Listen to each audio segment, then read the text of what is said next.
poucas palavras. Um olhar sobre o mundo, a vida e a sociedade, à luz da Palavra de Deus, com Augustus Nicodemos.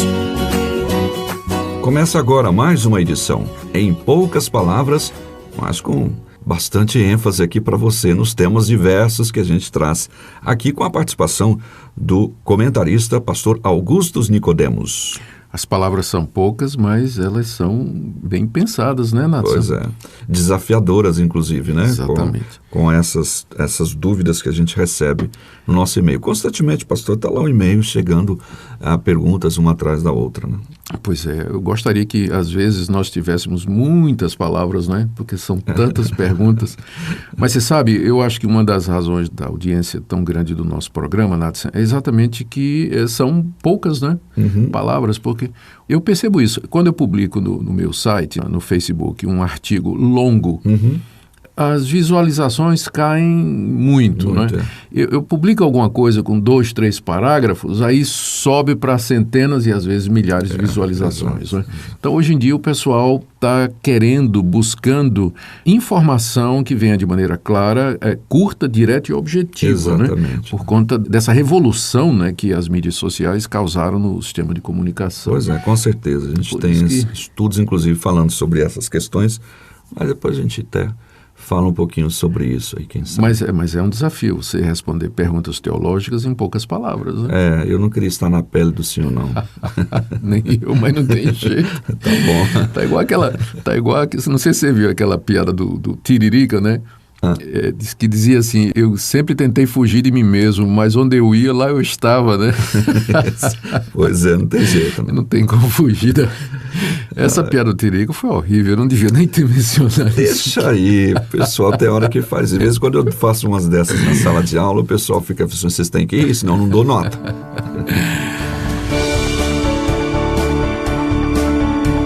Deixei a igreja porque não reconheço o pastorado humano ou qualquer instituição e tenho certeza de que essa é a orientação de Deus. Essa é, em suma, o argumento que acabou levando uma ouvinte a enviar uma dúvida para o programa, uma vez que ela assistiu um vídeo, pastor, em que uma certa pessoa, que se intitula líder cristã, uma mulher, dizendo que isso que foi destacado há pouco aí, quando eu disse no início. E a pergunta de nossa ouvinte internauta, então, é o tema do programa de hoje. Bem, pastor Augusto, a nossa ouvinte é a Luana, lá de Cornélio Procópio, e quase que eu coloco aqui como se fosse sobrenome dela, né? Luana de Cornélio Procópio. Não, é a cidade lá no Paraná. Muito bem. Tá bom? Nossa saudação aí para a Luana. Isso. Ela disse que se deparou com um vídeo no YouTube de uma determinada mulher que se intitula Líder Cristã, na qual defende a abstenção da participação em qualquer igreja local.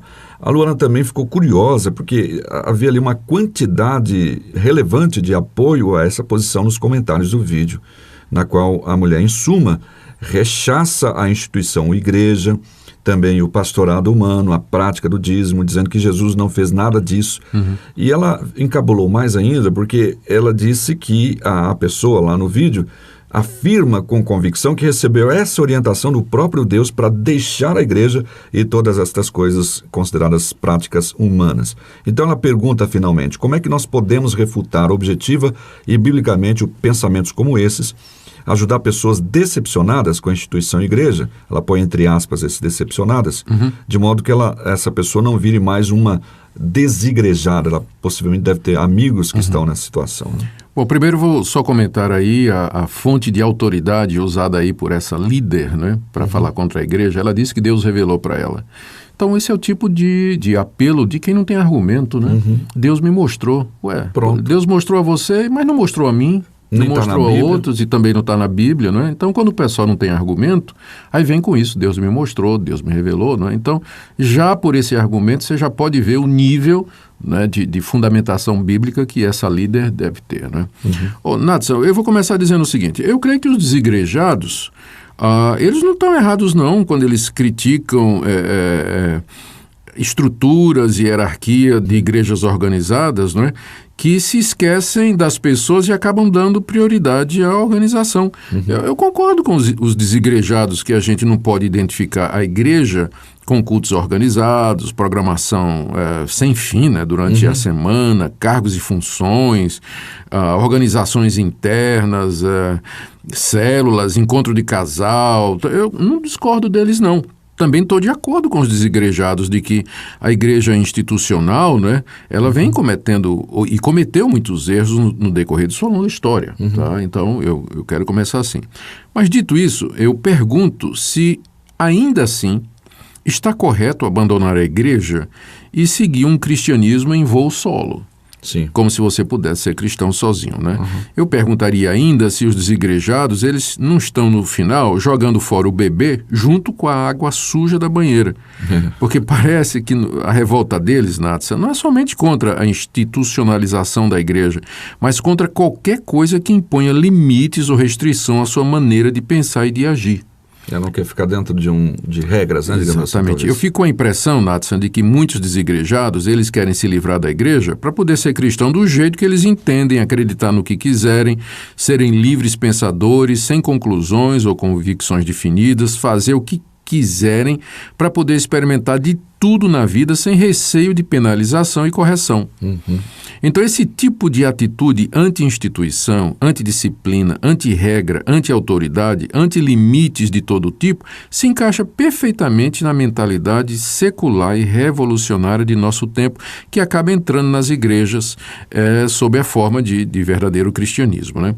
Então, é isso que eu desconfio, que por detrás desses ataques à instituição e gente magoada com os erros da igreja, está esse espírito anti-autoridade, né? De gente que quer viver o cristianismo do jeito que quer, da forma que quiser, e não quer ninguém dando opinião a respeito dos limites morais e doutrinários. Bom, agora, é verdade, Natsan, que Jesus não deixou uma igreja institucionalizada aqui nesse mundo, tá? Sim. Mas ele disse algumas coisas sobre a igreja que levaram seus discípulos a se organizar em comunidades ainda no período apostólico e muito antes da nossa época. Por exemplo, Jesus disse aos discípulos que sua igreja seria edificada sobre a declaração de Pedro de que ele era o Cristo, o Filho do Deus vivo. Está lá em Mateus 16. A igreja foi fundada sobre esta pedra, que é a verdade sobre a pessoa de Jesus. O que se desviar dessa verdade, a divindade e a exclusividade da pessoa de Cristo, não é a igreja cristã. Por isso, Nathan, não admira que os apóstolos estivessem prontos a rejeitar os livres pensadores da época deles, que queriam dar uma outra interpretação à pessoa e à obra de Cristo, e que era diferente daquela que eles receberam do próprio Jesus. As igrejas no período apostólico, elas foram instruídas pelos apóstolos a rejeitar livre pensadores, como os gnósticos, judaizantes, libertinos, seguidores de Balaão e os nicolaítas. Ou seja, fica praticamente impossível nos manter sobre a rocha, que é Cristo, e sobre a tradição dos apóstolos registrada nas Escrituras, sem sermos igreja, onde nós somos ensinados, corrigidos, amoestados, advertidos, confirmados, e onde os que se desviam da verdade apostólica são rejeitados. É esse relacionamento intercristão, né, pautado por uma série de coisas importantíssimas. Né? Jesus disse, sobre esta pedra, que é a verdade a respeito dele, edificarei a minha igreja.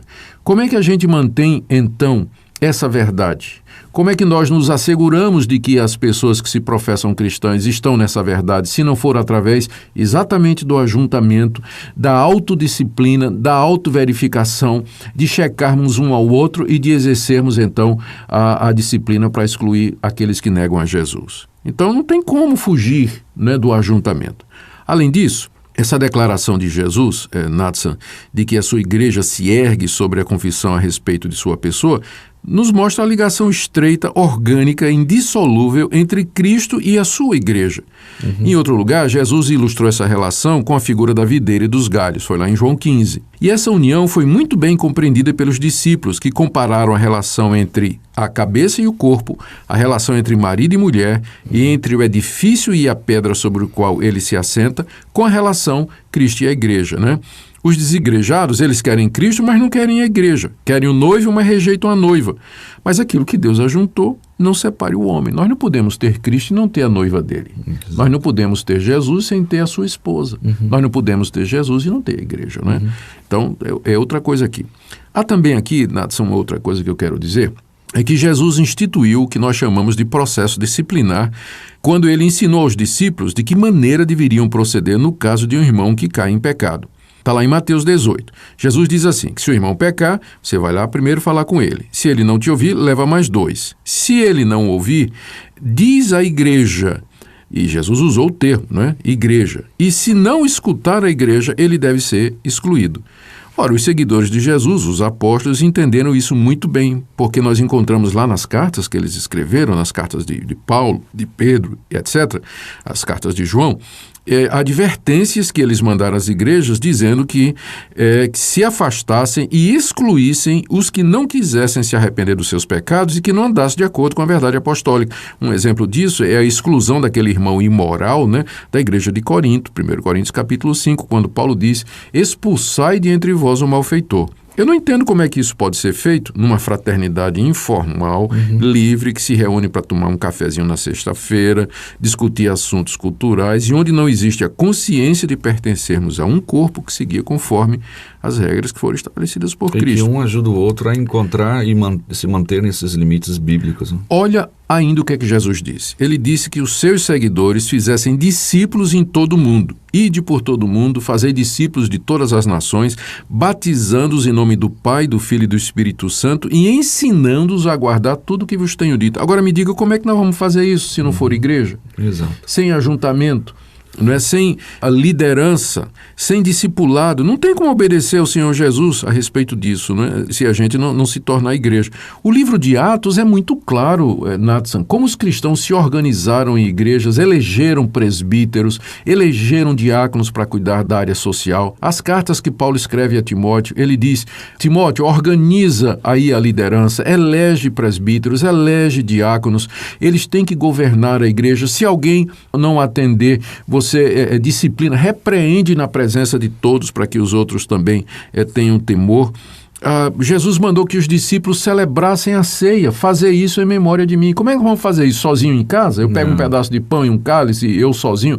É na comunidade dos irmãos. Aliás, a ceia, ela expressa exatamente essa comunhão que nós temos entre nós, né? Então, meu ponto é esse, Nathan. Essa mulher, né, essa líder que está dizendo que Deus revelou para ela que nós não temos que pertencer a igreja nenhuma, essa revelação não é de Deus, porque Deus não se contradiz. O Novo Testamento é muito claro. A igreja é uma instituição de Deus, nós devemos ter um mínimo de organização, liderança, disciplina, discipulado, batizar os convertidos, instruí-los na verdade, celebrar a ceia do Senhor.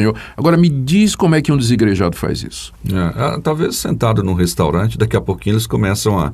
Bom, alguém precisa aqui fazer uma ceia, daqui a pouquinho um precisa fazer... Só se for, porque... Acaba virando uma igreja. É isso que eu estou falando, né? Que eles criam... rejeitam a estrutura, mas criam. Acabam criando, não é? Acabam criando. Veja, eu não estou defendendo denominação, Nathan. Eu estou defendendo que os cristãos, eles deveriam se organizar, se reunir, ter liderança, ter discipulado, estabelecer critérios de verdade, exercer a disciplina, se autoedificar, se repreender, juntos louvar a Deus e juntos buscar a plenitude do Espírito e fazer discípulos e evangelizar aqui nesse mundo. E eu não estou dizendo que isso só pode ser feito através de denominação, mas os desigrejados, eles não querem absolutamente nenhum tipo de organização. E no fim acaba caindo nessa contradição, porque não tem como fazer o que Jesus mandou se não houver isso. A questão é de encontrar as dificuldades, os problemas e juntos encontrarem as soluções também, não se afastar. Né? Perfeitamente. Então tá bom, obrigado, Luana, pela sua participação. Com certeza você teve aí uma série de orientações que servirão de parâmetros para que você possa construir esse diálogo com talvez seus amigos e outras pessoas e ficar mais em paz com relação a isso. Um grande abraço para você que nos acompanhou nesse programa. Muito obrigado, querido ouvinte. Lembre a palavra de Hebreus, não deixeis de congregar-vos, não abandoneis a vossa própria congregação. Amém. Até o próximo programa, se Deus quiser. Em poucas palavras, um olhar sobre o mundo, a vida e a sociedade, à luz da Palavra de Deus. Apresentação